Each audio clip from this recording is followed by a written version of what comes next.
Dobrý deň, moje meno je Lucia Poláková a pracujem ako manažérka vzdelávacích aktivít v Inštitúte pre aktívne občianstvo.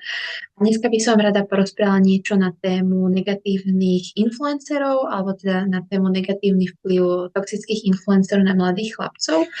Ukázali by sme si to na príklade Andrewa Tatea, o ktorom ste už možno niečo počuli. Nachádza sa na vlastne strednej fotografii. Len tak v krátkosti, aby ste vedeli, kto to a čo to je. Je to bývalý boxer, ktorý vlastne vyrastal v chudobnejších podmienkach, ale postupom času sa vypracoval na jedného z najlepších boxerov. A s tým, že vlastne je veľmi známy pre svoje nielen toxické výroky, ale veľmi kontroverzné výroky, o ktorých sa dneska ešte pobavíme. A v poslednom období ho vlastne zatkli za to, že vlastne ho obvinili z niekoľkých zločinov, ako obchodovanie so ženami, nejaké znásilňovanie žien a podobne. To znamená, je to veľmi negatívna osoba, ktorá má ale aj zároveň veľmi veľký vplyv na mladých ľudí.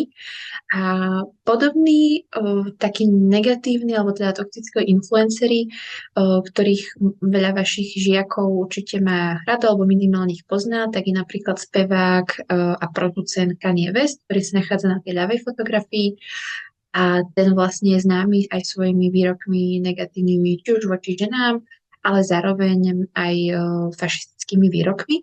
A na pravej strane zase môžete vidieť jedného z populárnych TikTokových influencerov alebo YouTubeových influencerov Logana Paula, ktorý sa zasa preslávil svojimi kontroverznými videami a jedno z tých posledných, ktoré malo veľmi negatívne ohlasy, bolo, keď navštívil v Japonsku jeden les, ktorý je veľmi známy tým, že tam veľa ľudí spáchalo samovraždu a on si vlastne natočil na video človeka, ktorý už bol po smrti a zavesil ho na internet. Takže dneska by sme sa pobavili, ako títo vlastne muži vplývajú na ďalších mladých chlapcov a ako im nastavujú vzory. Ale začneme trošku takou krátkou aktivitkou, kde by sme si spravili taký malý kvíz, aby ste možno potom pochopili rôzne mantinely. Vašou úlohou bude, ja vám prečítam niekoľko výrokov a vy si tak iba vnútorne, ale tu môžete na papier, skúste zodpovedať, že či tento výrok povedal Andrew Tate, o ktorom sa dneska budeme baviť, alebo nejaký slovenský politik. Takže prvý výrok je: mužská perspektíva je taká, že musíte pochopiť, že život je vojna. Je to vojna o ženu, ktorú chcete, je to vojna o auto, ktoré chcete, je to vojna o peniaze, ktoré chcete. Je to vojna o postavenie, mužský život je vojna. Dajte si na to pár sekúnd, skúste si tak zodpovedať.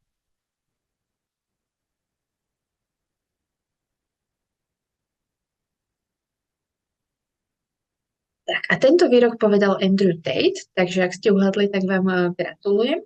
Poďme teda ešte na ďalších pár. Ženy sú prirodzene lenivé. Kto podľa vás povedal tento výrok?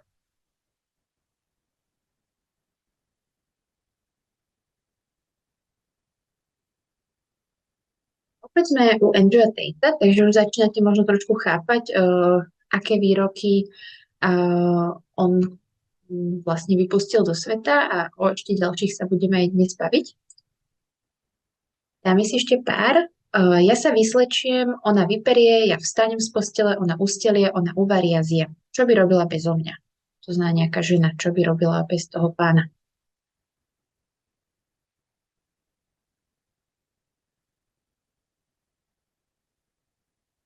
Tento výrok už povedal súčasný minister Milan Krajniak, takže trošku už ideme aj do slovenských vôd. A dáme si teda ešte posledné dva. Pôda je ako žena, kto ju obrába, tomu patrí. To bol veľmi kontroverzný výrok.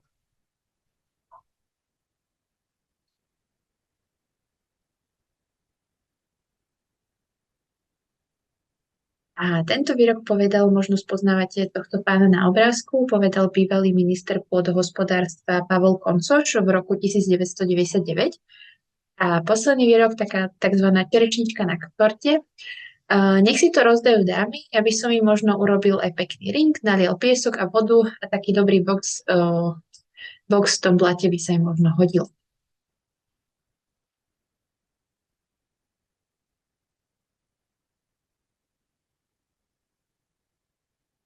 Tak a tento výrok povedal bývalý premiér Slovenska Robert Fico.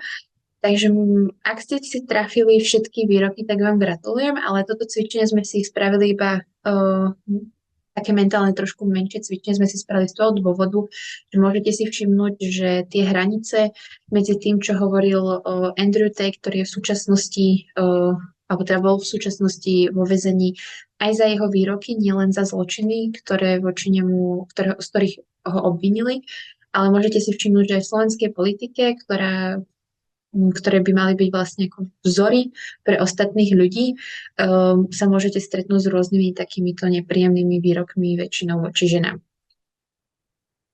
Ale presunuli by sme sa k Andrewovi Tateovi, o ktorom by sme sa dneska začali baviť.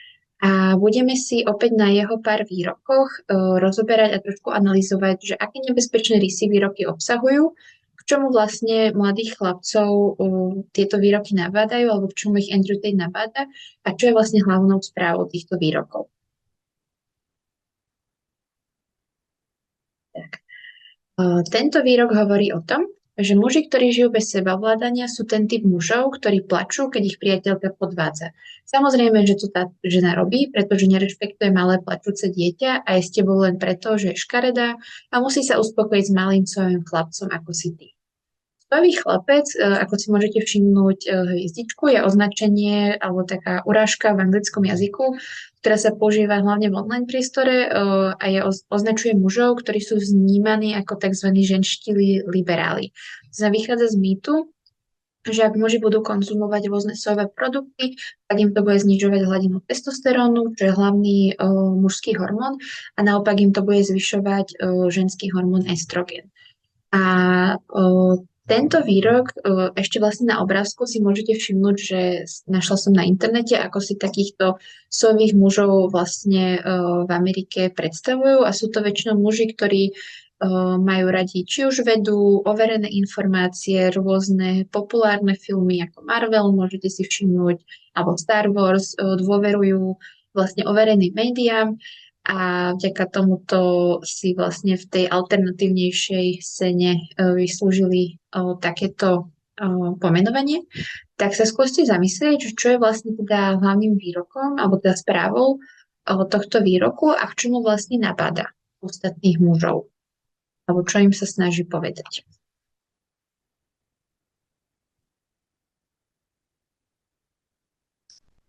Ja by som vám to teda predstavila, že v tomto výroku môžeme nájsť znaky tzv. Toxickej maskulinity.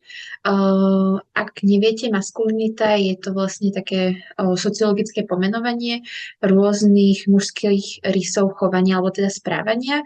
A bežne vlastne maskulinita neznamená ani zlé, ale sa spája s pojmom ako toxická maskulinita.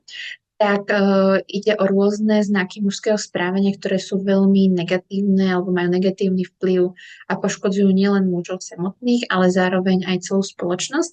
A táto toxická maskulinita má takých 5 základných prejavov, ktoré môžete vidieť vlastne na tejto ukážke. A to je, že vlastne toxickí maskulíni muži sú veľmi agresívni a využívajú násilie, či už ide o domáce násilie, o sexuálne násilie, ale zároveň aj psychické násilie. To znamená, sú veľmi manipulatívni a s tým sa spája aj pocit tzv. Nadradenosti voči ženám, ale aj nad ostatnými ľuďmi. Títo toxickí maskulíni muži majú pocit, že sú lepší než ostatní a vlastne ostatných ľudí vo veľkom zhadzujú. Zároveň sú veľmi prehnane orientovaní na výkon a na získanie spoločenského statusu. Veľmi dôležitá je pre nich sláva, získanie uznania a rešpektu od druhých. A zároveň títo toxickí maskulíni muži odmietajú nemužné alebo slabožské správanie. To znamená, to, čo nás robí vlastne ľuďmi, tak odmietajú či už empatiu a súcit, prejavovanie, alebo respektíve zdravé prejavovanie emócií a pozitívnych emócií ako radosť, nadšenie a podobne. A označujú toto správanie práve že za to slabožské. Aj s tým sa spája to, že možno od malička boli vedení k tomu, že chlapi neplačú, ale k podobným takýmto stereotypným zásadám sa dostaneme trošku neskôr. A posledným takým prejavom toxickej maskulinity je vlastne diskriminácia homosexuálnych ľudí, alebo teda ľudí, ktorí nemajú heterosexuálnu orientáciu. A opäť to súvisí s tým, že ich nepovažujú vlastne za ľudí a spája sa to, táto diskriminácia sa opäť spája s agresivitou a s násilím. Prešli by sme teda k ďalšiemu výroku, kde vlastne Andrew Tate hovorí o tom, že nastupoval do lietadla a vlastne pilotkou bola žena a urobil si jej fotku a povedal: väčšina žien, ktoré poznám, nevie ani zaparkovať auto, a prečo moje lietadlo pilotuje žena? A zablokovali ma. To znamená, po uskutočnení tejto fotografie zablokovali Andrew Tateovi profil na jednej sociálnej sieti. A takým, nechcem povedať pojitkom, ale možno takou pomôckou tomu, aby ste identifikovali správne, čo je hlavnou správou tohto výroku a k čomu vlastne mladých mužov predovšetkým nabadá, sú aj tieto obrázky, kde si môžete všimnúť, aké sú reakcie na rôzne situácie, ak niečo spraví žena a muž. To znamená, na prvom obrázku, keď si všimnete, na oboch sú lekári, ale ak je lekárom muž, tak vlastne nikto o tom nepochybuje. A ak je lekárkou žena, tak môže sa stať, že sa jej opýtajú, môžem rozprávať s lekárom, možno ju považujú za nejakú sestričku alebo niekoho podradného pod lekárom. Naopak, ak žena napríklad vykazuje asertívne správanie, tak u muža je to považované za normálne a označí sa to ako asertivita, ale ak žena má podobné správanie, to znamená nastavuje si jasne hranice, možno zdôrazní nejaké veci, tak už sa o nej hovorí, že je agresívna. A na poslednom obrázku napravo si môžete všimnúť, že ak muž dáva prednosť kariére a práci, tak hovorí sa o ňom ako o tom, ktorý zabezpečuje rodinu, ale ak už žena sa o niečo podobné pokúša, tak už môže byť označená ako workoholička. Týmto opäť nechcem nejakým spôsobom generalizovať, sú to len ukážky toho, ako takéto dvojité štandardy v spoločnosti existujú a môžu ešte ďalej existovať. Takže v rámci tohto výroku môžeme nájsť vlastne sexizmus a rodové stereotypy, alebo teda k rodovým stereotypom sa viažú tie dvojité štandardy, ktoré sme videli na obrázkoch. Takže vlastne sexizmus, podobne ako rasizmus, je diskriminácia, ale na rozdiel od rasizmu, tak kde je vlastne diskriminácia založená na farbe pleti, tak v rámci sexizmu je diskriminácia založená na základe pohlavia, respektíve rodu. To znamená, že či ste muž alebo žena. A vlastne v súčasnosti tento sexizmus podporuje práve rodové stereotypy, ako sme mohli si všimnúť vo výroku Andrewa Tatea, že vlastne ženy nie sú dobré vodičky a už vôbec by nemali byť pilotky. Ďalší rodový stereotyp je, že vlastne ženy by mali sa starať iba o domácnosť a skôr sa od nich očakáva, že by mali byť prorodine založené a nemali by sa venovať nejak kariére a podobne. A vlastne tento sexizmus spôsobuje to, že vlastne sú tam väčšinou muži, ale samozrejme aj zvyšná časť spoločnosti vyjadrujú rôzne negatívne postoje a názory, ktoré môžu byť veľmi degradujúce a dehonestujúce, vlastne podporujú a zdôrazňujú potom predsudky voči ženám a vlastne podporujú tieto negatívne rodové stereotypy. Tým pádom sa vlastne znižuje dôstojnosť žien. Prečo vlastne sexizmus a rodové stereotypy sú veľkým problémom? Pretože opäť to súvisí aj s toxickou maskulinitou a môžete si všimnúť to na tomto grafe, že 33% žien v roku 2021 v Európskej únii zažilo fyzické a alebo sexuálne násilie a viac než polovica žien zažila sexuálne obťažovanie v Európskej únii. To znamená, sú to veľmi vysoké čísla, ktoré sa práve spájajú s tým, že vlastne či už v rámci toxickej maskulinity sa ženy dehonestujú a degradujú a sú považované za to slabšie pohlavie, ktoré by ideálne malo byť v kuchyni a nič nerobiť.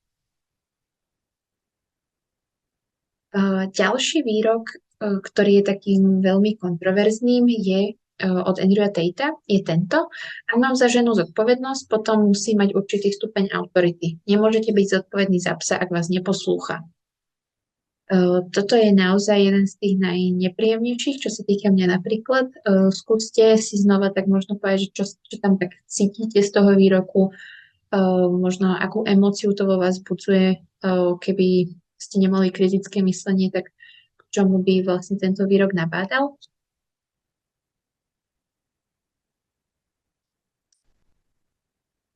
A tento výrok sa vlastne zaoberá mizogíniou, alebo teda inak povedané, v skrátene povedané je to nenávisť mužov voči ženám, ale vlastne označuje sa to aj ako implicitné alebo explicitné osočovanie žien mužmi.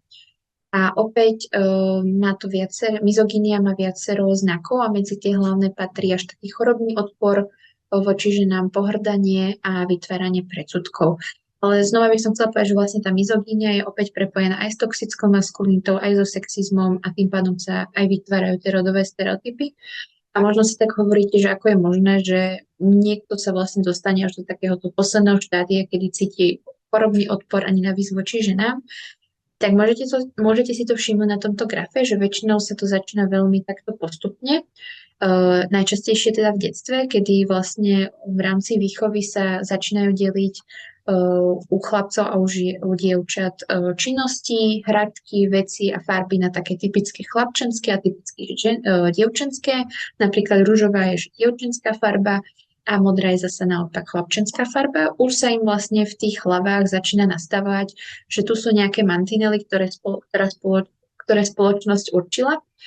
Postupne ako rastú, môžu zažívať nejaký odpor k ženským činnostiam a športom, pretože ich považujú za ženštilé a za nemužské, pretože predsa modrá farba je mužská, tak vlastne napríklad balet alebo aj krasokorčulovanie, ktoré sú veľmi obľúbené predovšetkým u žien, môžu mať, už od malička im môže byť štipované týmto chlapcom, že sú vlastne ženské a budú vyzerať slabožsky, keď by sa týmto športom alebo činnostiam venovali. Následne už sa potom po puerte v ranej dospelosti môžu mať názor, že vlastne tým pádom feminizmus, nejaká emancipácia žien sú rakovinou ľudstva a vôbec to neprispieva k nejakému dobru spoločnosti a nemali by sme sa usilovať o rodovú rovnosť. Posledným štádiom je vlastne tá mizogínia a teda to, že vlastne začnú naozaj nenávidieť ženy a začnú voči ním pociťovať až chorobný odpor. S tým opäť potom súvisí rozvoj sexuálneho násilia a aj fyzického násilia. A posledný výrok, ktorý by som chcela predstaviť, je tento. Muži predstierajú, že chytili nejakú chorobu, teda depresiu, aby sa zbavili všetky zodpovednosti. Nie je to moja chyba, že som smutný. A Andrew Tate odpovedá, áno, je to tvoja chyba. Ľudia urobia čokoľvek, aby sa zbavili zodpovednosti. Nie je to moja chyba, že som chudobný, smutný, tučný, hlúpy. A Andrew Tate odpovedá na túto vetu, áno, je to tvoja chyba.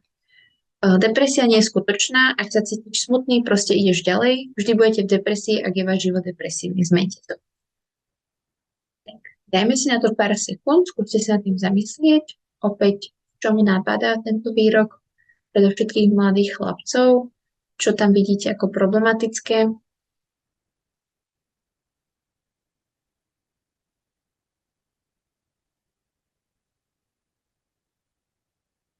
A tento posledný výrok hovorí o tzv. Bagatelizácii duševných chorôb.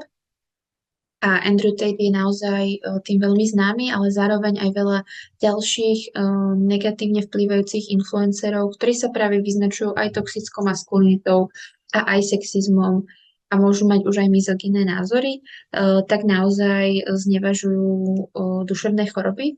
A ak si všimnete naľavo vlastne tento odstavec, ktorý hovorí o tom, že zo všetkých samovrážd, tak v 80 až 100% prípadov u všetkých spáchaných samovrážd bola tam nejak detekovaná duševná porucha alebo duševná choroba a najčastejšie išlo o depresiu a až potom išiel napríklad alkoholizmus alebo schizofréniu. A keď si ešte všimnete tento druhý graf na pravej strane z roku 2017, tak až 77%, to znamená vyše 2/3 všetkých samovrážd sú spáchané mužmi. A práve muži sú najčastejšie tí, ktorí nevyhľadávajú psychologickú pomoc, sú veľmi náchylní na depresie s tým, že vlastne potom nevyhľadávajú pomoc a môže to dospieť až tomu, že spáchajú samovraždu. Opäť aj to súvisí s tým, čo sme si spomínali u predchádzajúcich negatívnych rysov, ako je napríklad aj toxická maskulinita, že od malička možno im bolo vtepované to, že chlapi neplačú, mali by sa vskopiť, mali by byť silní.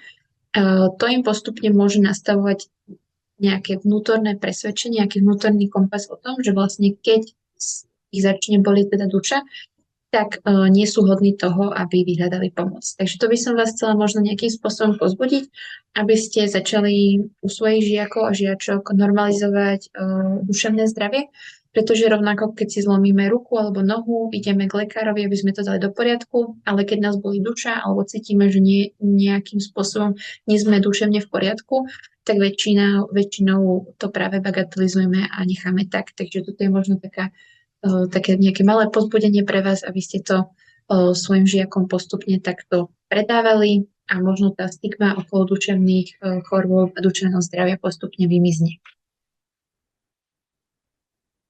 A toto bol taký základ toho, že vlastne nielen Andrew Tate, ale aj ďalší negatívni influenceri, čo vyvolávajú u mladých mužov, to znamená toxickú maskulinitu, sexizmus, podporujú rodové stereotypy a predsudky a zároveň znevažujú duševné zdravie.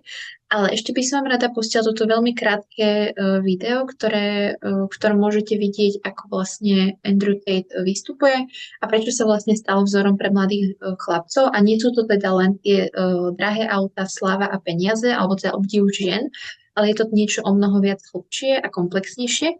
Toto video je v angličtine, sú tam aj anglické titulky. Nechávam ho pustené, na konci by som ho krátkosti iba prerozprávala, ak ste nerozumeli po anglicky. Skôr je dôležité, aby ste vnímali, ako na vás ten Andrew Tate pôsobí, čo z neho vyžaruje a možno sami zistíte, že prečo vlastne sa stal takto obľúbeným u chlapcov. I don't think most women can actually genuinely understand how lonely the majority of men are. Yeah. And you need to truly understand if you're Joe Schmo, average in nearly every way, in Starbucks working, you ain't getting a DM ever. You girls will never be lonely. As much as you might be unhappy with the possible suitors, you can at least fuck about and flirt if you feel sad. There are men out here in the world who have genuine loneliness. And I can prove this statistically. Why do you think it's all the men killing themselves compared to the women? Toto video, ak ste teda nerozumeli dobre po anglicky, hovorilo o tom, teda Andrew Tate v ňom rozprával o tom, že nikto na svete nepochopí, ako naozaj osamelí muži sú a že teda väčšina mužov je naozaj osamelá. Ak ste nejakým takým bežným, obyčajným mužom, ako on to nazval ako Joe Schmo, čo je niečo ako anglický ekvivalent Jožka Mrkvičku u nás na Slovensku, tak vlastne nie ste ničím výnimoční a nikdy si nezískate práve ten obdiv žien. A ak ste žena, vždycky nejakým spôsobom si nájdete svojho partnera, aj keď s tým nebudete spokojná a šťastná, ale vždy ako keby on tvrdí, že s niekým skončíte.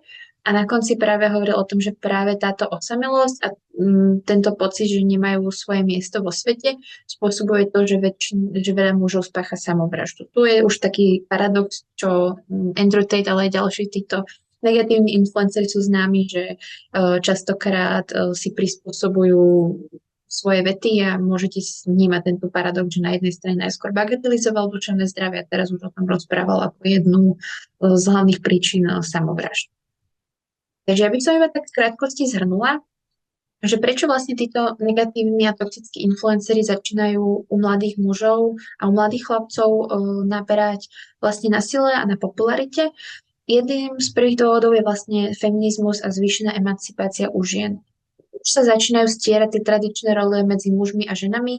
To znamená, už ženy nie sú len tými, ktoré zostávajú starať sa o domácnosť a o deti, ale vlastne tá domácnosť a ďalšie povinnosti sa začínajú deliť rovnoprávnym smerom na obe strany. A to, čo vlastne ešte videli mladí chlapci u svojich rodičov, kde ešte to rozdelenie tých rolí bolo o mnoho viac tradičnejšie, že muž viac zarábal a staral sa o rodinu a žena bola skôr doma. Už to toľko nie je tak jasné a začínajú vlastne chápať, že vlastne tie nejaké istoty, ktoré im boli vštepované, že takto svet funguje, tak už takto tento svet už nebude do budúcna fungovať. Ďalším dôvodom je taký fenomén incel kultúry. Ide o takú subkultúru mladých mužov, ktorí tvrdia, že sú v nedobrovoľnom celibáte a opäť to súvisí s tým, že nie sú schopní nadviazať romantické a sexuálne vzťahy so ženami a cítia sa veľmi osamelí a to vlastne na rôznych fórach sa podporujú práve v toxickom správaní, v sexizme a aj mizogynii voči ženám. To znamená, aj v tomto prípade je tým pádom veľmi dôležité práve rozprávať a normalizovať vzťahovú aj sexuálnu výchovu u mladých, pretože oni si to nájdú na internete a tým, že ešte to kritické myslenie je tak veľké, tak budú to považovať, že takto tento svet má fungovať. Ďalším dôvodom je odmietanie patriarchátu, alebo teda strata kontroly mužov nad svetom. To teraz nemyslím, že nám tu nejakým spôsobom muži vládli vo veľkom, ale predsa len ten svet bol nastavený viac v rámci tých ešte starých tradičných rol, ako som spomínala.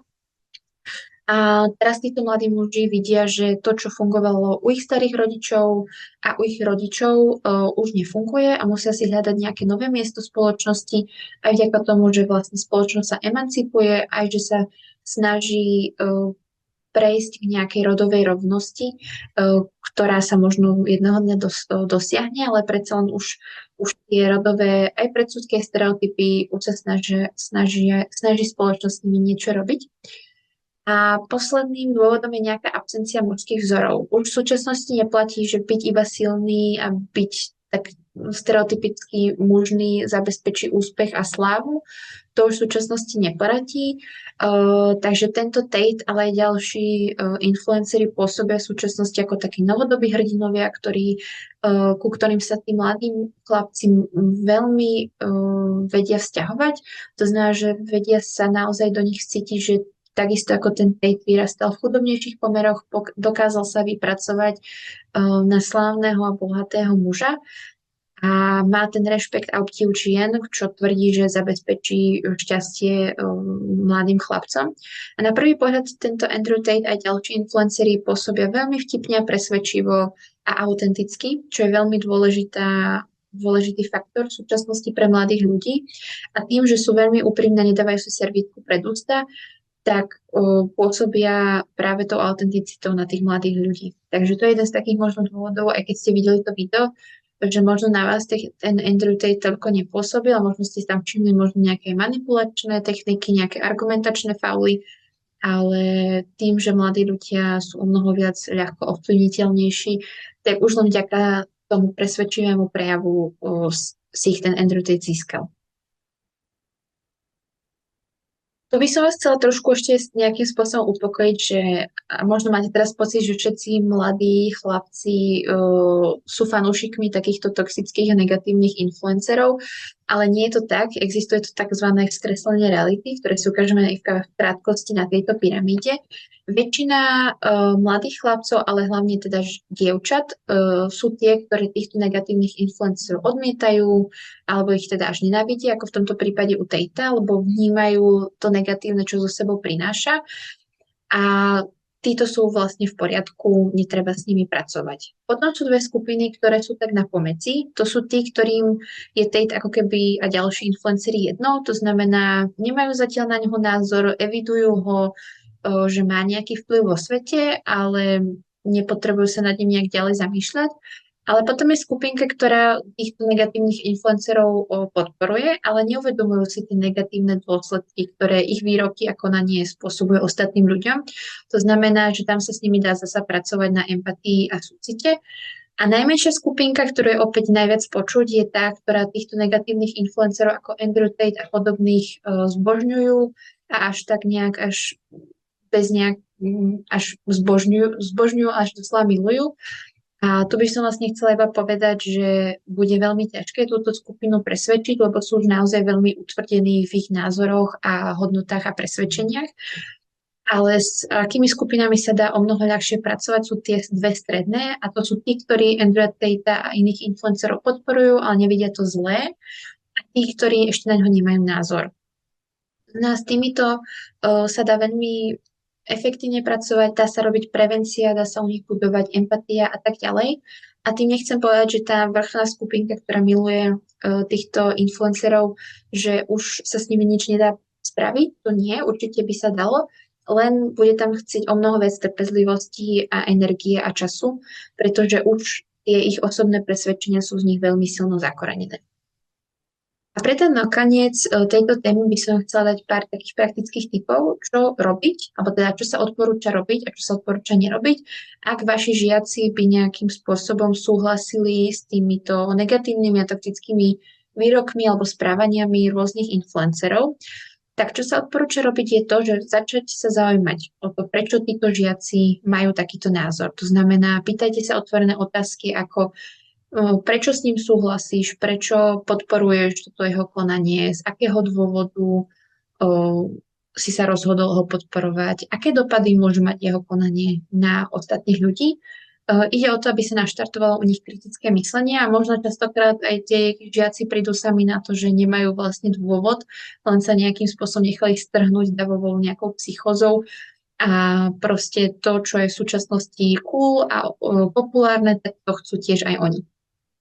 Zároveň je dôležité u žiakov budovať empatiu a chváliť zraniteľnosť, že to nie je niečo, za čo by sme sa mali hambiť, ale to je práve to niečo, čo nás robí ľuďmi. To znamená, skúsme im ukázať, aby sa pozerali na svet aj inou perspektívou, že vlastne ostatní ľudia vidia svet inak a to, ako vidíme svet my, neznamená, že ho tak vidia aj ostatní. Takže skúste vlastne svojim žiakom nejakým spôsobom ukazovať na praktických príkladoch, ako tie výroky tých influencerov môžu spôsobiť negatívne prežívanie u iných ľudí, hlavne u napríklad spolužiaček, vašich spolužiakov. Skúste si názory vašich žiakov vypočuť a či už ide o teda názory, potreby alebo teda problémy. Tu chcem povedať, že vaši študenti nie sú zlí, ale boli oklamaní a zmanipulovaní a často vlastne nemajú ten mužský vzor, ako sme si hovorili, a nevedia nájsť nejaký svoj životný zmysel a sú stratení vo vzťahoch a celé potom vlastne to môžeš vyústiť do toho, že títo negatívni influenceri im dávajú veľmi jednoduché návody, ktoré v skutočnosti potom nefungujú, ako oni to predstavujú. Vždycky za takýmito negatívnymi, alebo teda vždycky za takouto podporou týchto negatívnych a toxických influencerov je nejaká nenaplnená potreba u mladých chlapcov, takže to je tiež jeden z takých dôvodov, prečo vás chcem ako keby povzbudiť tomu, aby ste sa viac o nich ešte zaujímali. A posledná také nejaké odporúčanie, ktoré odporúčajú psychológovia, je, že skúste byť takým nestranným moderátorom diskusie medzi chlapcami a dievčatami, aby presne pochopili tí chlapci tú empatiu a to, čo to spôsobuje im dievčatám. A vašim cieľom by malo byť teda zblíženie tých skupín, nie ich postaviť proti sebe a práve skôr cez tú empatiu a súcit a nejakú zraniteľnosť ich dostávať bližšie. A čo sa teda neodporúča robiť, ak by nejaký takýto študent prišiel s názorom, že podporuje týchto negatívnych influencerov, ktorí zasa podporujú mizogíniu, sexizmus a aj kľudne rodové násilie, tak v prvom rade skúste ich neodsudzovať, aj keď si uvedomujem, že je to veľmi ťažké, aj vás by to určite veľmi rozhorčilo. Skúste im nehovoriť hneď v prvom rade, že to je nevhodné, ale práve ako sme si spomínali cez tie otázky, ich doviesť k tomu, aby sa sami začali nad tým kriticky zamýšľať, pretože ak u nich začneme vyvolávať pocit viny a hanby, tak ich môžeme ešte viac utvrdiť v ich názore na daného influencera. Čo im vlastne ten influencer hovorí, že vlastne aj Andrew Tate mal podobné výroky, že budú vám o mne hovoriť, že som zlý a používam sexistické výroky, ale neverte im. A to je jeden zo základov vlastne manipulácie a argumentačných faulov. Takisto nehovorte, že ten influencer je teda zlý, pretože pre nich, ako som spomínala, je na piedestáli, je to vlastne ich vzor, taký novodobý hrdina. Skúste vlastne skôr pomenovávať jeho negatívne správanie a rysy. Nehovorte o ňom, že ako celá osoba je zlá, ale skúste hovoriť, že toto, čo povedal, nie je v poriadku. Skúsme sa o tom povedať, prečo to nemusí byť v poriadku. A skúste vlastne pomenovávať, ako sme si tu dneska hovorili, v tých jeho videách a výrokoch, čo vlastne sa tam deje, k čomu vlastne mladých ľudí nabáda. Teda nabáda k mizogínii, k rasizmu, k nejakej nenávisti, k sexizmu a teda toxickej maskulinite. Ďalšie také pravidlo, ktoré vám pomôže ako keby na začiatku, je, že skúste nepanikariť a nereagovať šokom, pretože môže sa stať, že tie výroky naozaj môžu byť veľmi kontroverzné a veľmi toxické a negatívne. Preto ak viete, že máte v triede žiakov, ktorí už začínajú mať takýchto negatívnych influencerov a majú ich v obľúbe, tak skúste sa nejak vopred emocionálne pripraviť na tie komentáre, ktoré budú veľmi určite aj negatívne. ale vlastne ako keby ten šok a hnev, kedy by ste neboli otvorení voči akejkoľvek diskusii, by ich presne mohol utvrdiť v tom, že vlastne ten ich influencer mal pravdu, lebo budete presne takto reagovať. A posledná vec, že skúste na to nezostať sami. Ak by tam išlo už naozaj do nejakých citlivejších tém, na ktoré samozrejme je v poriadku, že nie ste vôbec experti a nikto to od vás ani nemôže očakávať, pokúste sa osloviť psychológov, zavolajte si rodičov vášho žiaka, požiadajte o pomoc kolegov. Tu je fakt naozaj veľmi dôležité, aby ste boli trpezliví, pretože tá zmena tých hodnôt a postojov a presvedčení nenastane zo dňa na deň, ale je to vlastne dlhodobý proces. Takže ja by som sa vám chcela veľmi pekne poďakovať za pozornosť. Tu vlastne ešte si môžete prečítať, spod jedného fóra som vytiahla komentár jedného mladého chlapca, ktorý naozaj je veľkým podporovateľom Tatea. Top G alebo Top G znamená označenie, ako tohto Tatea označujú mladí muži alebo mladí chlapci. A vidíte, že vlastne v tomto výroku môžete nájsť to, že vlastne toho influencera považujú za ich novodobého hrdinu a za novodobý vzor. Takže je to naozaj dôležité brať toto ich presvedčenie vážne a ako sme si hovorili v tých predchádzajúcich odporúčaniach, skúsiť niečo s tým spraviť. Takže vám ďakujem za pozornosť, uvedomujem si, že to bola veľmi náročná téma, takže vás chcem veľmi pekne pochváliť za to, ako ste to so mnou zvládli. A vlastne pod videom nájdete ďalšie nejaké praktické cvičenia a námety na hodiny, ktoré na túto tému so svojimi žiakmi môžete robiť. Tak sa majte pekne a dovidenia.